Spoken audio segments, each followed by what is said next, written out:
Welcome to a new episode of Outside the Panels with your host, Johnny the Machine Hughes.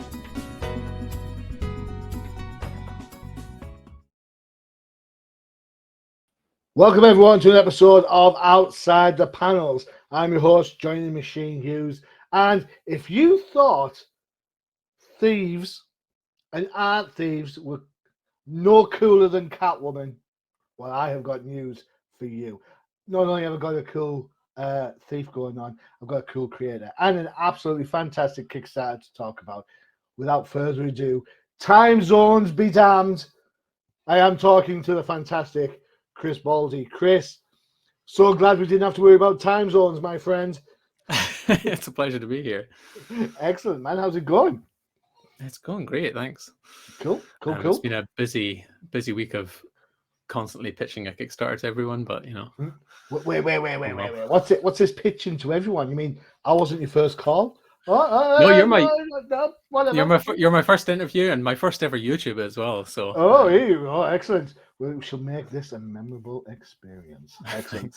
Okay, so before we get into the nitty-gritty of your book, because you know what, you've done something I think that is fantastically ambitious. I've seen it done from a number of different ways, and sometimes it works and sometimes it doesn't. Yours definitely is in the former rather than the latter. It absolutely works brilliantly. All right, so we're getting the nitty-gritty of that, and we'll tease everyone what's he talking about. What is it about comic books? Why get involved in a Kickstarter nowadays? I've been doing Kickstarters now for it's going to be coming up for 10 years, I think. 10 years? You must be like the original OG. No, there's quite a few before me, I think. But it was. I don't know why we originally did it. It just seemed like a good idea at the time, I suppose. But it just turned out to be an amazing pre-order system, essentially. Perfect. Like as an indie creator, you can't get into shops to have pre-orders. You can't go the traditional route, really, in which back 10 years ago I really was known to no one. So we launched the Kickstarter for Space Captain, which was one of my first little series. I love the title of that, by the way. I did some research. Thank you. It's kind of like Space Captain, Captain of Space. Yeah, it was only meant to be. That title was basically the joke. Yeah, and I have to tell you, turned into like 6 books. My day job is I deliver adult education, right? So I have to start classes with things like, what is customer service? And there's always some smart ass that says, is it servicing the customer? So I get the joke. I live that joke every day. Yeah. So I appreciate that sense of humor. Thank you so much. But yeah. So yeah, it seemed like a simple option to get some quick money, I suppose. Okay, cool. But it turned out great. First Kickstarter blitzed through the goal that we needed.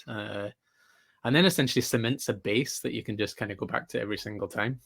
So each Kickstarter has gotten a little bit better than the last. And yeah, it's a great route for independent creators at the moment. I often think the Kickstarter is a bit of a missing trick for UK and Scottish creators, because the UK market is so devoid of competition. Now, what I mean by that, and I don't mean this in a disrespectful way, 2000 AD and to an extent Eagle before it paved the way for UK comic books. But unless you like 2000 AD and Commando, there's not a lot else out there for British comic book fans. So Kickstarter has to be a way, right? Yeah. Even less so in Scotland. There is nothing up here. No. So we're left in the dry basically, and this is a great avenue. Not only to like a lot of the a large percentage of my customers at this point are UK based, but I think the second biggest marketplace is America for me. So instantly I'm getting a crowd that I would never have had a chance to get to otherwise. I suppose when we run Kickstarters, I've said this before in different shows, one of the key points is to have a digital version to cut down on shipping costs. And I've said this before, I don't mind dropping $5 for a comic book. I do mind having to drop $25 to get it shipped over from God knows where. So and that works the way around. I feel like the the people that get the digital versions from me just kind of slip under the radar and never really interact or anything, but they're my favorite customers because the amount of involvement is so little. At the end of the campaign, they instantly get the PDF. It's pretty much ready as soon as the Kickstarter's ended. They get it straight away, and I never have to deal with anything like shipping and boxes and the post office. Yeah. Post slows down at Christmas. Oh yeah, I'm not looking forward to it. I timed this one really badly. It's going to end at the end of November and then slip into December, which is bad time to do it. Mr. Postman is going to love you. So tell me, how did you get into comics in the first place? What is it about comics that you like so much? I don't know, actually.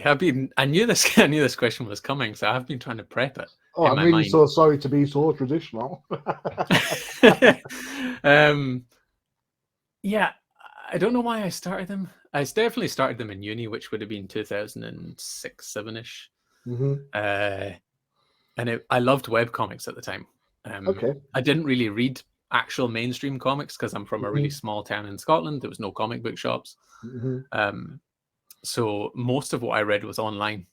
So things like Octopus Pie and Butternut Squash and a few others. Hench Girl was a big hit back in on the webcomic day before. I don't know if I remember that one. Yeah, they were golden era. I was I missed that mark by about 5 years or whatever. But it was a great time to just consume as much comics as possible. So like I think reading those really made me want to try my own. I did a lot of really bad comics for 5 or 10 years. I would say it was just nonsense basically. And then I just got to a certain point where my art was getting better. I was working with my friend Holly and we were both writing this comic together and stuff just started flowing. And by the end of it, we had 200 pages, I think, of a web comic. Wow. And it is just grinding away, getting better and better. And then I just got really into it, just really invested in trying to make storytelling better and better, getting my art better and better. And yeah, it was a slow evolution, but here we are. So would you say you're and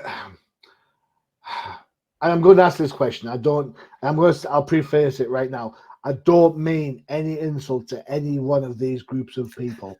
All right. I'll just say that right now before I get cancelled for saying something bonkers. Would you class then your comic book art style, which we're going to have a look at in a little bit, would you consider it more comic book or comic strip? I'm going to go with the third option. I would say cartoon. Perfect. All right, okay. Because this is something else I've also been thinking about. Like when I was a kid, cartoons were everything to me, and still are, to be honest with you. I was just watching Justice League because it's just come on Netflix. Hasn't it just? For those that are checking out the web and saying, where's Batman? Batman the Animated Series and Young Justice, which you should watch, is November the 21st on Netflix. Set your reminders, peeps. I did buy the Batman one instead, but I just saw Justice was on Netflix, so I was like, oh, I used to love that show as a kid, so cracked on, and it's still great. I'm probably through it right now, to be fair. I've never read a Justice League comic, never read most of DC or Marvel, to be honest with you, but the cartoons were everything to me, I think. So I would say that's where my style comes from. And European. I can say that. Band Disney more than anything else. It's funny because the weekend my wife and I, we did I don't know how we got onto this subject. We must have had a really bad Saturday night because we ended up talking about cartoon shows. So we watched the trailers for Thundercats, Defenders of the Earth, He-Man, the most tannest man in the universe, all these old cartoons from the 80s. And my wife's like, oh, Thundercats, what's that about? I'm like, trust me, the cartoon's nowhere near as good as the intro. Just watch the intro and be done with it. Oh, I was going to say the cartoon was nowhere near as good as the toys, because that's what there is that as well. Yeah, there's that. And of course, my favorite from yesteryear, because I'm a tad older than you, I believe, is Battle of the Planets. Some old. Really? Oh, I'll show you. I'll send you a link. All right, okay. So let's have a look at the Kickstarter. We've got a video to have a look at, so we can have a check to see what this is all about. Did you sigh there? Yeah, do you not like? I hate my own voice. No, I just hate my own voice. Like it just, Would you like me to go past the video and not show it? No, it's fine. No, Go for it. good. Because I don't, it's my show. It's my show, so I can do what I want. Exactly. Yeah. I'm joking. All right, here we go. Here's the video trailer for Jacques and the Great Art Theft.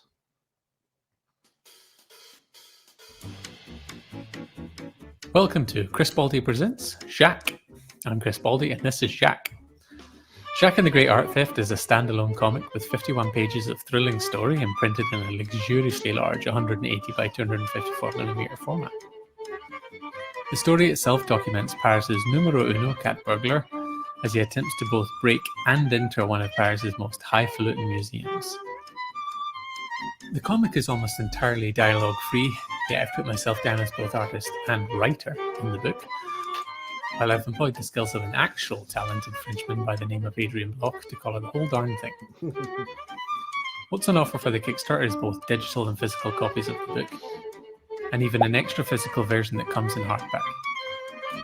On top of that, you can use the add-on feature to add any of my other books, including the Dungeons & Dragons book Rolled at One, the Happy Sad Robot Tale Would You Mind Waiting a While, my collection of short comics We Said Goodbye to Gravity, and the darkly comedic and epic space opera Space Captain, Captain of Space, as well as some other cat. If you're able to help support this project, it would mean the world to me and will help ensure that I recoup the money I've already spent getting the book to this stage. If you have any questions, please don't hesitate to get in touch, and if you're able to share this everywhere you can online, it would be incredibly generous and help me get the word out there. Be sure to tag it with Jacques Comic where you can, and I'll make sure to find you and thank you. Bonne nuit! Very clever trailer for sure. I absolutely loved. I watched the trailer the other day and I smiled all the way through it. So I was like, "Oh, what's this all about?" All right, so we have Jacques, an art thief in Paris. Shades of the Pink Panther, perhaps. Yeah. And the thing that I alluded to right at the start of the show, it is a massively brave decision to go 99.9% dialogue free. How was, first of all, why would you do such a crazy thing? Second, how would you make it work? So it started, originally Jacques was a short story in my other comic, We Said Goodbye to Gravity, which is a series of 7 or 8 or more, I can't remember, little stories in one book.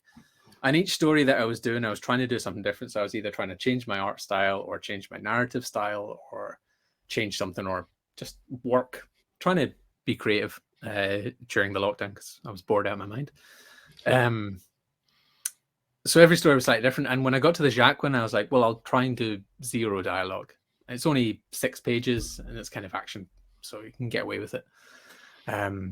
Put the book out. Everyone really liked it. I really liked Jacques and didn't really want to give up on it at that point. So then the natural progression seemed to be create a bigger book. And everything I do because I want to challenge myself a little bit more.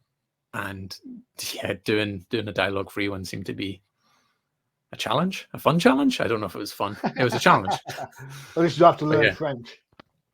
Exactly, yeah. 6 years of school. Yeah. Not a word of French in me. Je m'appelle Jacques. Yeah. I have to say, I was in Mexico a couple of years ago. Was it just before the lockdown? It was probably the one before the lockdown. And we went on, I'm going to alienate so many people when I say this. My wife and I went on this expedition, this like excursion-y type thing.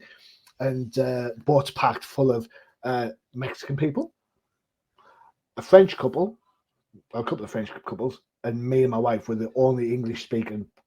So the poor guy who's running the excursion says everything in Spanish, then says everything in French, and then says everything. By the time I got to English, I had enough French and Spanish in me. I was like, "Yeah, don't worry, I've got it. I understand." Yeah, muchas gracias, señor.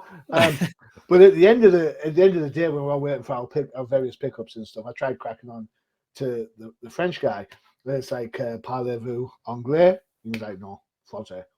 And then boom, off he went. And I was like, "Oh my god!"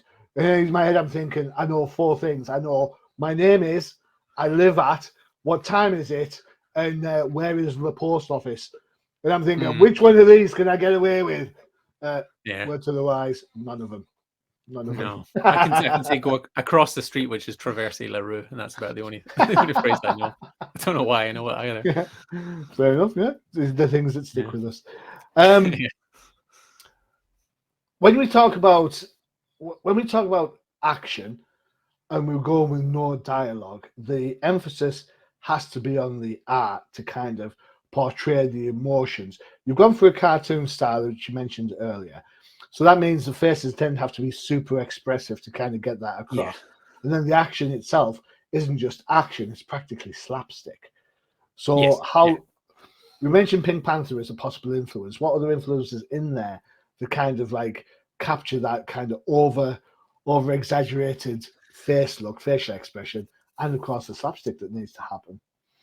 Yeah, again, going back to cartoons and stuff in the 90s, there was things like Marsupilami, which I think was the Belgian comic first, and then a cartoon, and then a Disney cartoon. Super expressive, really elasticated, kind of cartoony. But there was also another cartoon, which it kind of dawned on me afterwards. I think I didn't steal from, but definitely got inspiration from, which was a really short-lived cartoon called Victor Hugo. Victor Hugo. So in my mind, it's burned into my mind. It's got David Jason in it. I'm pretty sure his voice, anyway. And I remember it really vividly, but I looked it up very recently, and it turns out it ran once on ITV. Literally every episode was only ever played once, and then it was like the company went bust or something, and then it's never played again. It's been burned in my mind, and it's two Parisian burglars essentially. Oh, I see. Yeah. Called Victor and Hugo, and bungling idiots, and but it's stuck in my mind, and I think I copied a lot of that. Certainly the homage. Yeah, that's the word. Exactly what I'm looking for. Yeah. It's interesting because you mentioned David Jason. I've just Googled him. It's made by Cosgrove Hall Productions, which for those of you who are in the UK will know Cosgrove Hall, famous for Danger Mouse, and then of course. Oh right, yeah, of course. It's the same style of animation. Yeah, all of those things, and I think Victor and Hugo actually, when I was reading up about it, came from DuckTales. Or something. Yeah. Or something Count like that. Count Duckula. Count Duckula, sorry, maybe Count Duckula. DuckTales is the Disney version. Yeah, was that the flying one as well? No, that was something else. Yeah. That was Chip. Yeah. That was Chip and Dale Rescue Rangers, was it not? Oh, I don't know. There's so many. Yeah, I will go on a deep dive to animation, but yeah. Let's stick with check out Battle Times first. I've got to ask, which do you find easier? I always ask this question. Do you find the art easier, or do you find writing easier, or is it amalgamation of two? Because for me, I'd be kind of like, well, this is what I know. This is what I would like to write versus what I know I can draw. Yeah, there is definitely an aspect of that. Because when we were doing Space Captain, it was my friend Michael that wrote it. Well, kind of co-wrote it towards the end, but he did the first draft and stuff. And as we were going through it, I literally just had to turn to him and be like, I can't draw this. I'm not good enough yet. So this needs to be less action-packed, because he came from a very cinematic point of view, and he's like, the camera zooms in and this, and I'm like, nope, no, I'm not good enough there. No, that's not going to happen. No, so in that sense, I was scrubbing a lot of stuff out. When it comes to my own stuff now, I'm fairly confident in what I can do, so I definitely have that in my mind when I'm writing. I find writing very easy and very fun. I write it out like a script, so cool. I have it, interior. Jacques is in a museum; it's dark, blah blah blah. This script had very little dialogue, obviously, so it's just a lot of stage directions. Yeah. But I'll just sit down for a weekend and I'll plow through it and do a couple of revisions. So I find writing quite easy in that sense. I'm still quite self-conscious if I ever have to do something honest and true and heartfelt. Okay. How so? Which a bit of vulnerability. I like to just be funny. All right. Okay. but I know a comic that is just funny is a very one-note system, so I do try to delve into something that I'm a little uncomfortable with, or it's not. I don't mean to disagree, but the view from the cheap seats. If you've got a comic or any sort of product that is comedy based first, or comedy based 90% of it, or whatever, if you don't get the joke at the end, you've wasted your time. Oh yeah, This is one of the reasons why people are going to shake your head at me and say, "Machine, you're bonkers." Is that I don't read Terry Pratchett. I read a couple of books early doors, didn't find them particularly funny, and I'm like, that's it, I'm done. Yeah, I know the people love Pratchett. I get it. Yeah, above where you can see, there's an entire shelf of just Pratchett. Why? But when did you start reading it? I'd be interested to know. I think it was before Carpe Jugulum. Right. Because I quite like the title of that. I like the fun. Yeah, I think that was one of the first books I ever owned as well, because my aunt gave me it as a present. But I tried reading it when I was a kid. I didn't enjoy it. During university, I went through this fury of reading everything I possibly could, and that book was still on my shelf. So I think I picked it up, read it, became obsessed with Pratchett, and read everything from the first book to the last book in like 12 months or something. But I tried rereading them all during COVID again because I was bored out of my mind, and I didn't enjoy them as much. See, I hear what you're saying. I bought some. Do you remember the Bobby Howard Conan books, the original with the Frank Rosetta covers? I know them, but I haven't read them or anything. So I bought a set from a car boot sale. I think I paid like six books for £1. I read these as a kid when I was like at school, the comprehensive, and I loved them. They were great. So I sat down, opened it up. What's this, pap? Yeah, I just couldn't get it anymore. I was like, something had changed. I don't know if my reading temperament, my taste had changed or whatnot, but it just wasn't for me anymore. I don't know what happened. You know? Yeah, I think that's it. It's just taste change, or like some of the excitement of reading it for the first time is gone, which I think is a big part of it. Like Pratchett's world is so dense, you just remember a lot of it as a consequence because all the characters are interlaced. So you're going back to the start, you know what happens later on. It's hard to kind of get past that. Yeah, it's hard to get past totally. Right, we'll take a quick break for one of our other shows. I don't think I've got anything that's relatively right up your street. I'll tell you what, I'll show you. We'll go with this one. There might be some cartoon characters in this that you recognise. Watch out for RoboCop. See if you can spot them. Time for Crisis in the Toyverse.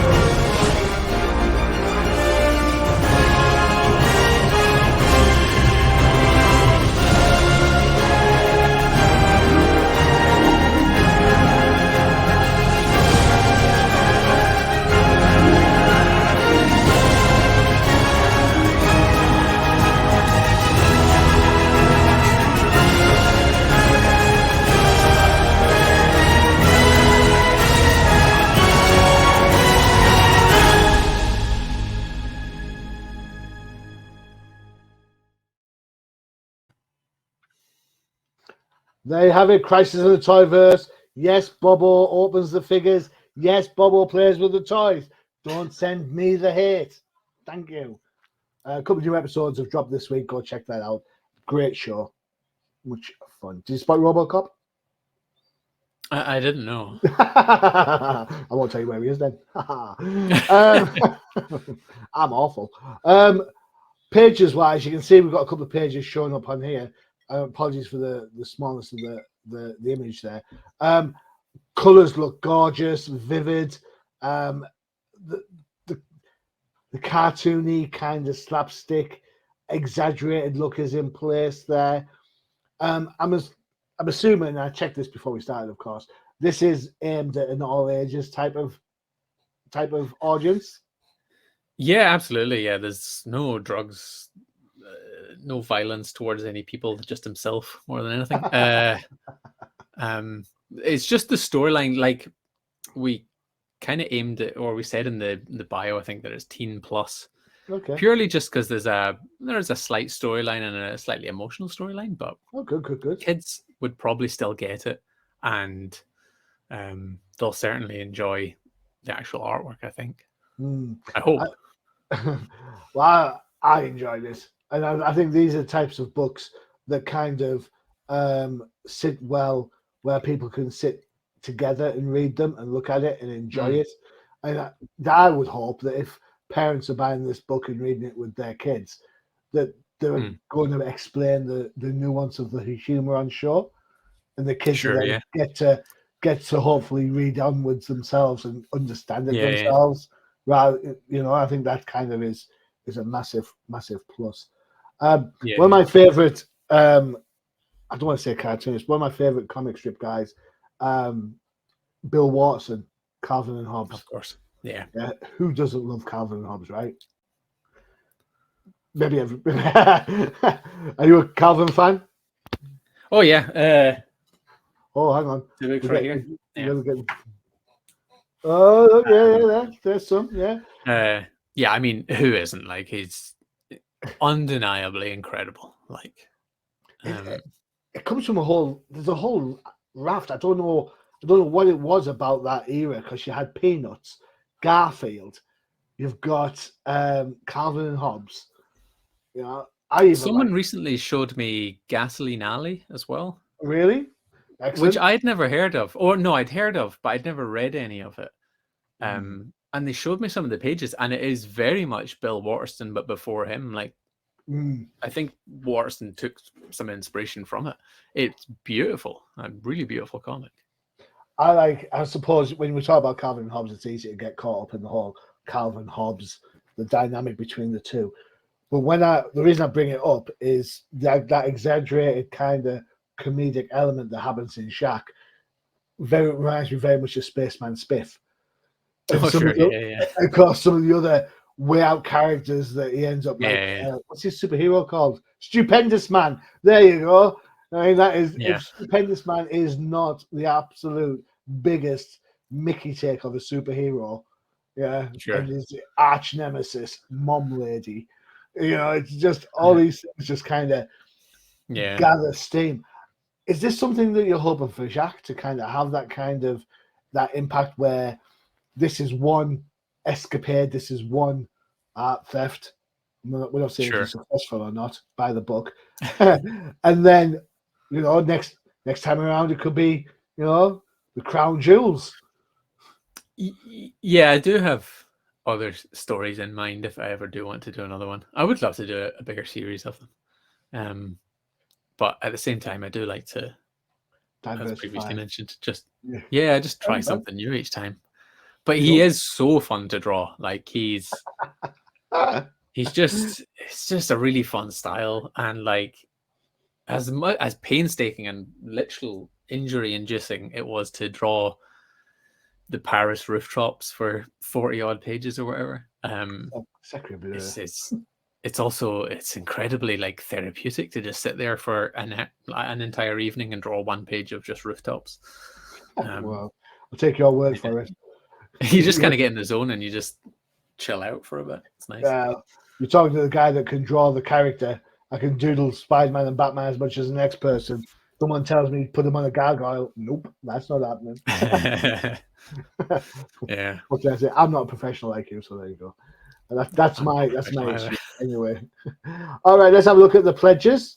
We'll leave the art on there in a sec. So, boom. PDF costs you £6.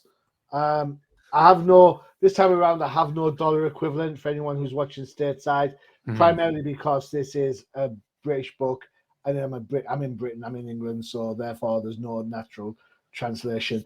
I would say roughly if it's $6, you get it's 1.25 at the minute. So what's that? $7-8 maybe for a PDF. £7.29 according to my little calculator here. But there you go. Yeah. So I wasn't a million miles away. No, you're close. Just don't get me into the budget. All right, okay. No tax on wine. What was I saying? So this is the PDF version. I am an old school fan, so therefore I prefer having books in hands. But as we discussed earlier, Likewise. there is a need for PDFs, especially if you're getting the hardback copy, because that's gonna add some impact on postage, isn't it? Across the yeah. globe. I have to apologize to every backer that is not in the UK. Like I took a hit on every single postage cost by 50p or a pound, basically, to try and keep it as low as possible. But some of them are up to like 15 to 20 pounds per package, and it's just incredible. Yeah.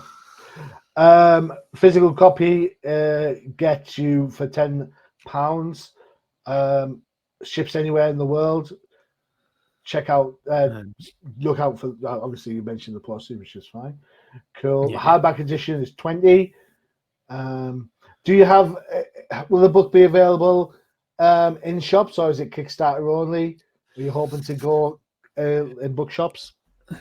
No, I've had bad experiences with bookshops, so I tend to just Okay. do them online myself. Good. However, I do a couple of cons every year, so I do Thought Bubble, which is coming up in a couple of weeks. I'm going to be a Thought Bubble. I'll come by, stop by and say hello. You can I'd maybe see like a little to. preview of the I hardback. will. Woo, yeah. Excellent. I'm coming to the Thought Bubble. Yeah, I'm looking forward to that. It's just it's an amazing event, Isn't it? Isn't it? Yeah. I don't know if I'm staying the night, but I'm definitely coming down for the day, so it's cool. Yeah. £23 get you 4 classic Baldie books. Well, maybe you should think of a better way of saying that. I'm just saying. Then you get them in hardback for 33. That's not a bad price actually. I don't think, for hardback books. Spot on. And then if you're a retailer, you can buy 5 packs, 5 copies at £36. Yeah, go from there. this was a test and has not been successful. Well, no, I get that. Well, you've got one backer. Sure, yeah. Don't know who, I get that. It's a tricky thing, isn't it? Because you got to think. Yeah. On those as well, the postage is astronomical. So on top of that £72, they're probably also paying another 20 quid in postage. Yeah. So they've got to sell it at that price. That's fine. Cool. So you get the add-ons. We said goodbye to Gravity. Would you mind waiting? Space Captain series still makes me laugh. And then how you describe, I love this, self-deprecation at its best and some other tat is what you said. Yeah. Very self-deprecating there, for sure. I do like making embroidered patches. They're really satisfying to hold, like just having a physical thing made for you. It's nice. Well, I think I like, and my wife is aware of this, I'm a big fan of, if she's buying me a geeky t-shirt, I want something that's a little bit not obvious. Oh, sure, yeah. So if I'm getting like a Batman t-shirt, she'll buy me something that'll have like the Knights on it or something, like the football team, like the fake football team of Gotham or whatever, rather than Batman splayed all over it. So I get the patches, stickers and pins work really well. One of the other things I want to show everyone, because you were kind enough to send me the links over, and I'll share them in a little bit, is this page. So this is going to be your, this is Jacques' own webpage. Lucky guy that he is. There you go. A link to the Kickstarter, which is always handy. And I suppose more, oh look, animated. A better example, I suppose, of the art style and the kind of things that we're looking for, or that people can expect. You know, a lot of information in there about yourself and Adrian, who coloured the book. So you can see kind of that's a better example of the picture that we're looking at. You can see how everything's exaggerated. Yeah. He's got his big, I would say 5 o'clock shadow, but that looks like. That's like. Do you remember that? I don't know if you've watched The Simpsons, but this is an episode where Homer shaves and he's like proper, like skin free, and then all of a sudden just goes poof straight away. That's that. I mean, I needn't talk. Look at my beard. Yeah.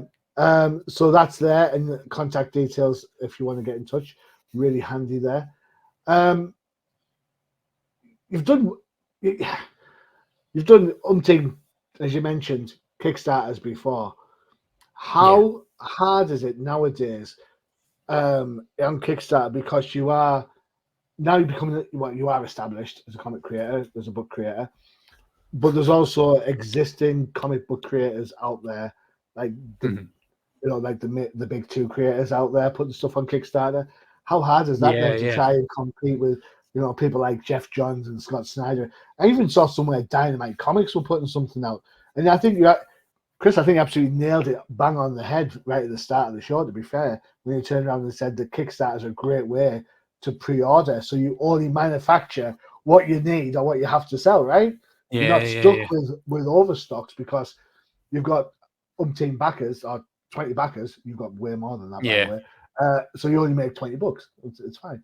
So how hard is it to kind of compete with that? Yeah, I haven't really looked into that very much because they are very much out of my orbit of who my target audience, I would say, more than anything. Like, cool. The folk that back my stuff like indie stuff, and they are thoroughly loyal, I would say. To a fault of theirs. Like, people will back every book that I make without having read anything inside of it. They're That's good, though. Incredibly generous. It's really heartwarming. And it's trust of me is no, you're right. But a part of me is angry, I would say, at the big titles using this platform.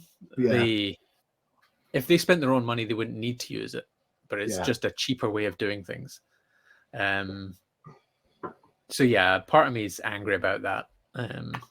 But I don't think it does affect my campaigns as such. Cool. It's different, very different audience. I agree. I just find it, for me, I think Kickstarter should be the purview of indie books. DC Comics or Marvel Comics or even Dynamite do not need to have some sort of crowdfund to say, yes, I want to make this.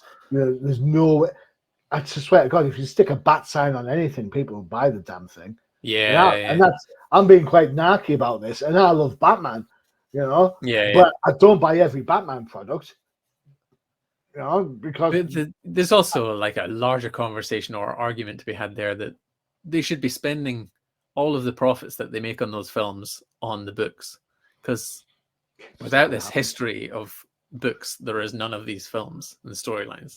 You preaching to the converted. Give back to or invest in the new upcoming storylines. Like, it's crazy.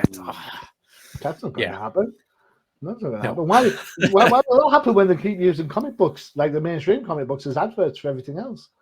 That knacks me about mainstream comics. Anyway, enough about those. Back to yourself. Let's have a quick look. Thank you. I want to my last point of call before we call it a night. For anyone who's interested in the project, and I will put the link up in a moment, I want you to be aware of something. Already pledged for a £2,500 goal is £5,550. What that essentially says to everyone is this is made. That's it. It's done.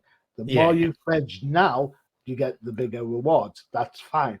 But whatever you pledge in order to get the book, you are guaranteed to get the book, whichever way you've got about that.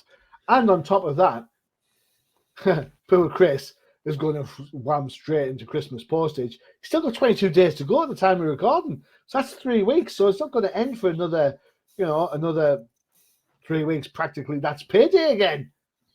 What more could you want to do than get a really cool European-style humor book for someone's Christmas present? I mean, it just makes sense to me, I will put a large caveat that I cannot guarantee it will be arrived for Christmas, but you can if you get the PDF.